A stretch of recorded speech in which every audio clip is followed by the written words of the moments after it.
필러를 이용한 음경확대 시술을 하실 때 제일 많이 염려하시는 게 이게 빨리 흡수가 되지 않는지, 반영구적인지 뭐 이런 것들을 많이 염려하시고 문의를 하시는데요. 이 부분에 대해서 어떤 이제 필러의 오해가 있는 것 같아서 다시 한번 좀 짚고 넘어가겠습니다.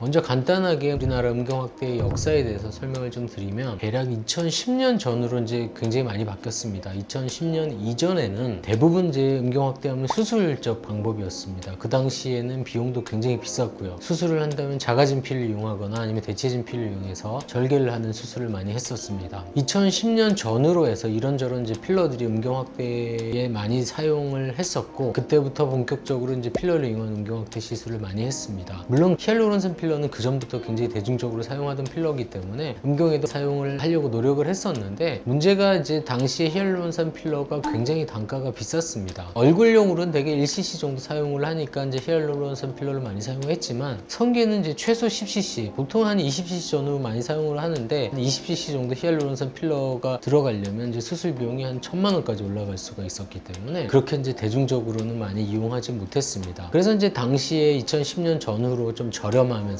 볼륨이 크고 반영구적인 필러다, 그래서 이제 많이 사용을 하기 시작했습니다. 그럼 이런 반영구적인 필러들이 이제 어떻게 됐는지 한번 이제 살펴보도록 하겠습니다. 필러의 경우는 의약품이 아닙니다. 이제 인체에 삽입되는 의료기기로 분류되기 때문에 의약품에 비해서는 그 임상 절차 과정이 조금 간소합니다. 그래서 이제 굉장히 다양한 제품들이 출시가 됐다가 시장에서 해봤더니 뭐 이런저런 이유 때문에 사장되는 경우가 굉장히 많습니다. 히알루론산 필러를 제외하고 반영구적인 필러라고 이제 음경 확대용으로 제일 먼저 사용했던 필러가 진피분말 필러입니다. 진피분말 필러는 지금도 많이 사용을 하고 있지만, 당시에 2010년 이전에는 이제 벨라젠이라는 제품이 굉장히 많이 사용했습니다. 벨라젠은 이제 슈어덤이라는 제품을 분말화한 그런 제품인데요. 당시에 이제 필러로 충분한 볼륨을 유지하면서 진피의 효과를 그대로 누릴 수가 있고, 심지어 생착이 돼서 반영구적이다. 그래서 선풍적으로 전국에서 굉장히 많이 사용했습니다. 심지어 이제 당시에는 이제 이 진피분말 필러를 명품 귀족 수술이다 뭐 이런 식으로 광고를 많이 했는데요. 지금은 사실은 이제 많이 사용을 하고 있지가 않죠. 왜 그러냐면 이제 2010년 전후로 많이 사용을 했었고, 2014, 15년부터 이 염증의 사례가 굉장히 많이 쌓이고 문제가 쌓이면서 지금은 이제 이 벨라젠이라는 제품은 거의 사용을 하지 않고 있습니다. 그 자리를 이제 메가필이라는 제품이 많이 사용이 됐었고, 코로나 전후로 메가필이라는 제품도 진피의 수급에 문제가 좀 있어서 지금은 이제 많이 사용이 되고 있지는 않습니다. 하지만 이제 진피분말 필러는 왠지 진피가 들어가니까 생착이 되고 반영구적일 것 같아서 아직까지도 굉장히 선호하는 제품이긴 합니다. 하지만 기존에 이제 벨라젠의 사례에서 보듯이 진피분말 필러의 경우는 몇 년 후에 염증을 일으키는 사례가 좀 있기 때문에 주의하셔야 됩니다. 그 다음에 이제 많이 사용한 제품이 역시 2010년 전후로 이제 국내 승인을 받은 라이펜이라는 제품입니다. 그 당시에 이제 라이펜은 비뇨기과 의사가 개발을 해서 음경 확대용으로 허가를 받고 굉장히 선풍적으로 많이 사용을 했습니다. 이 성분 자체가 덱스트란하고 PMMA 성분인데, 이 PMMA 성분이 이제 인체에 들어가면 콜라겐을 합성해서 반영구적으로 확대 효과를 나타낸다고 해서 많이 사용을 했었는데, 이 라이펜이 들어가면서 콜라겐을 만들어내긴 내지만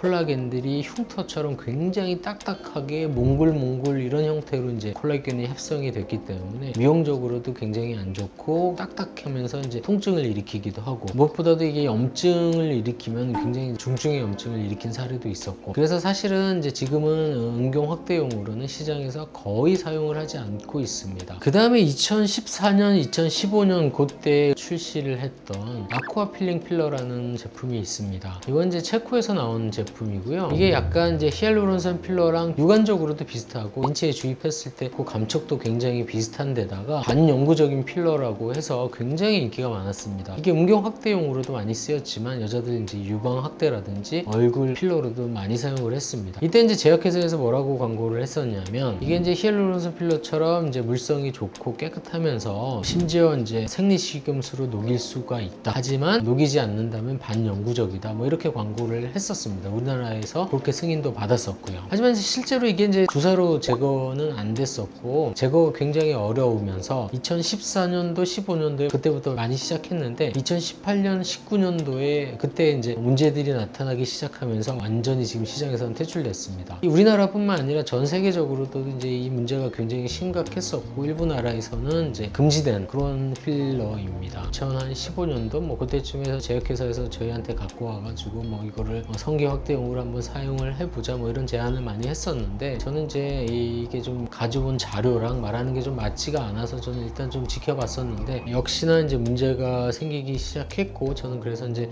이거를 안 쓰길 굉장히 잘했다 뭐 그렇게 안심을 했던 기억이 있습니다.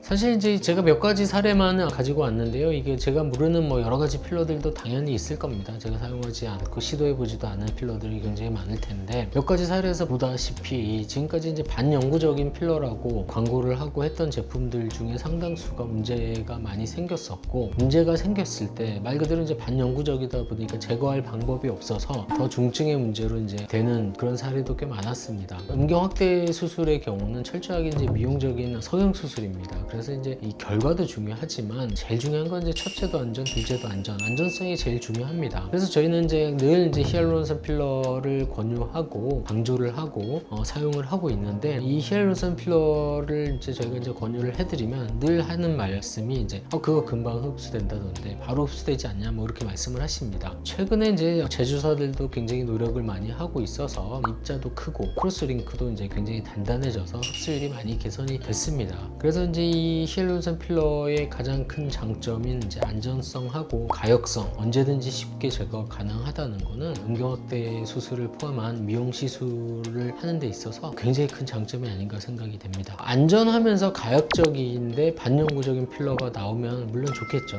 아직은 그런 필러는 없으니까 지금 전 세계에서 가장 오랫동안 가장 널리 사용되고 있는 히알루론산 필러가 그나마 제일 안전하고 가역적이면서 음경 확대용으로 사용하기에 제일 적합한 필러가 아닐까 그렇게 생각이 됩니다.